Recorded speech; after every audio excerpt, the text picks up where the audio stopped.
Meu nome é Maria Ângela Loyola de Oliveira, embora todo mundo me conheça mais como Ângela Loyola. O que a gente pode dizer da minha carreira? Eu sou professora desde os meus 15 anos de idade, tá? Quando eu comecei a minha carreira de magistério, a minha mãe, tá, que me impulsionou, porque ela tirou uma licença, eu comecei a substituí-la ainda no ensino fundamental. Naquela época podia ser professora tão jovem, tá?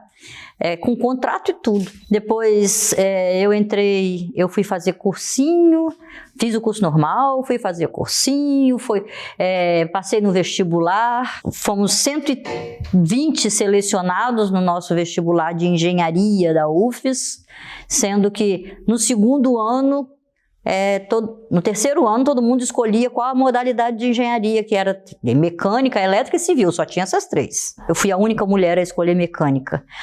O meu pai tinha uma oficina mecânica de motores de caminhão, tá? E eu ia às vezes para a oficina com ele, achava aquilo muito fascinante, muito interessante. Eu achava que eu queria ser engenheira mesmo, engenheira mecânica, tá? Embora o meu pai achava que isso aí era uma bobagem minha, era meio visionário, porque mulher não fazia engenharia, muito menos mecânica. Entrei na universidade no ano de 71, me formei em 75, eu era a única mulher na turma de 40 alunos, sendo que 39 eram homens e eu era mulher. Antes de me formar um pouquinho, eu fui convidada para ser professora na escola técnica. Então eu entrei lá para ser professora de uma matéria muito voltada para engenharia mecânica, elementos de máquinas.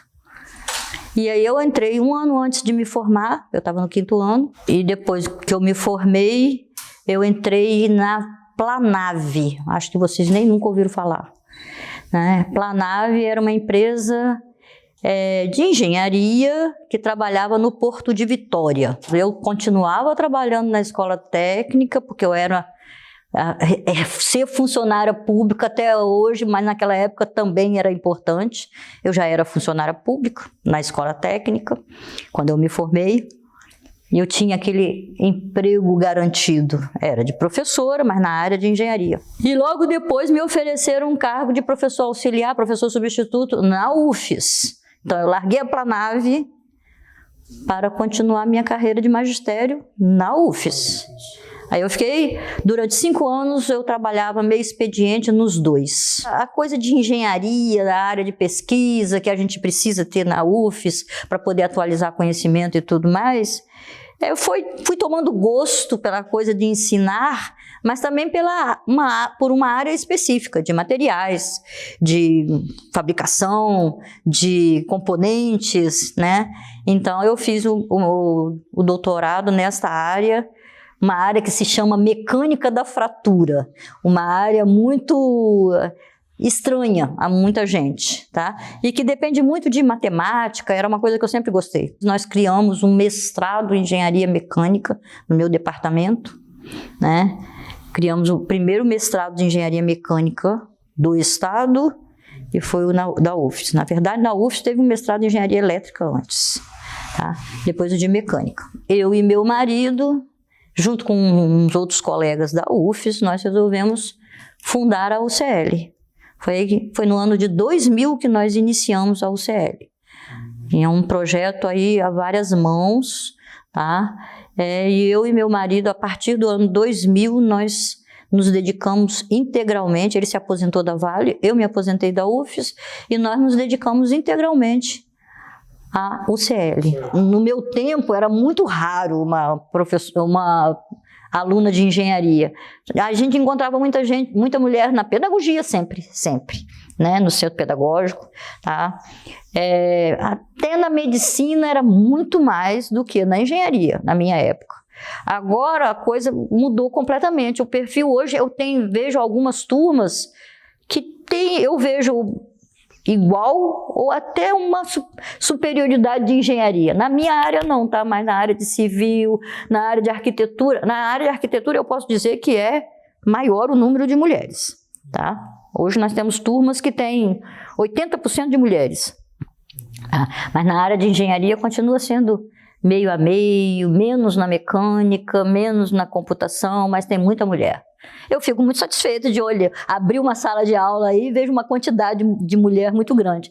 Inclusive, eu sinto hoje que elas são mais dedicadas, mais estudiosas, as mulheres, tá? Mais estudiosas, mais dedicadas aos estudos, mais sérias. E as mulheres também são diferentes porque enxergam mais aquele todo, que alguns homens têm mais dificuldade, né?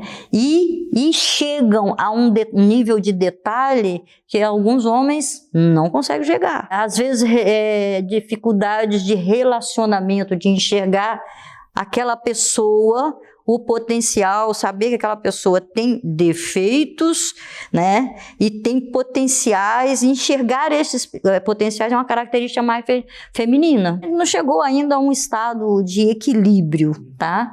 Mas eu acho que um horizonte de 10 anos, isso está acabando, tá? A tendência é acabar. Um equilíbrio maior entre a situação do homem e da mulher, ele é necessário. Alguns países, principalmente os países escandinavos, já tem essa coisa aí, né? A licença não é uma licença maternidade. Eles dão um ano de licença que o casal pode escolher, ora é o homem, ora é a mulher, tá? Quem é que escolhe isso? Agora, já está existindo uma mudança de mentalidade, né? Eu acho que muita gente já viu que quando a mulher ela tem mais sucesso profissionalmente, o homem já está abdicando, tá aí dizendo, eu fico mais tempo em casa e você vai trabalhar, porque você precisa de tempo. Vocês já viram isso, certo? Então, eu acho que esse equilíbrio tá chegando. Ainda está longe, mas está chegando. Está andando esse negócio aí. A minha mensagem é mais para as mulheres, né? Não abdiquem do papel de mãe e educadora para poder ter o sucesso profissional. As duas coisas têm que vir juntos. Não é sendo a super-heroína, não, tá? Aquela que faz tudo e que trabalha 20 horas por dia, não é nada disso. É tentando manter uma cumplicidade com a família, com o cônjuge, para poder dividir as tarefas, delegar as tarefas. Porque senão, se você faz isso, quer ser a super mãe, tá? E quer ser a super profissional, você não consegue, gera uma frustração própria. No final da carreira, você diz assim, pô, mas o que eu fiz? Eu arrebentei com tudo na minha vida, entendeu? Eu tenho colegas que se sentem frustradas por não ter ter uma família maior, ou ter renunciado, ou ter passado por um divórcio, entendeu? Ter gerado um conflito na família, tá? As coisas têm que ser equilibradas.